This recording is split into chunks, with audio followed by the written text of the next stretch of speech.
It does sound like a lot of responsibility to be the primary educator for your own child until you realize you always have been since they came out. Again, definition of terms. People hear primary educator, and in my experience, they think that means I have to now teach this young human everything. I've got to do something to them. And I don't have the resources, the background, the experience myself to pour into that person. Therefore, I need to outsource it to somebody else or to another system. That's what people think of when they think of primary educator. Primary educator means you are the example, first and foremost, of who they are going to be. That's what that really means. Logically, the reality is we could all, every single one of us, start to study anything that we want and everything over and over and over, 24 hours a day, 7 days a week, until we die at 120 years of age. And even if you did that, you're going to know 1% of 1% of 1% of 1% of all there is to know. That's an impossible game to play. So we're not worried about all the things you cram into somebody. You're worried about being able to be an effective human being, being able to contribute to society, being able to have all those meta skills that we were talking about earlier. And so the way that that happens most efficiently is for the parent to be the best version of that and to simply bring the child along with them. It's not anything you actually have to do to somebody. I always ask parents, where did you send them to school to learn to walk?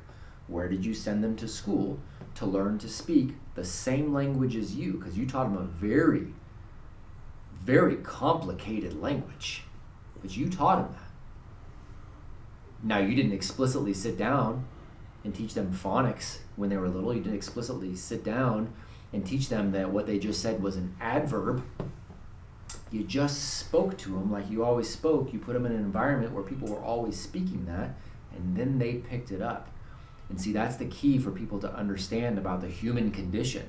Our design is it's not about doing something to the young people. It's about just making sure the environment is what we want the environment to be and letting them catch all of those things and develop appropriately. I always relate it to the flower in the garden.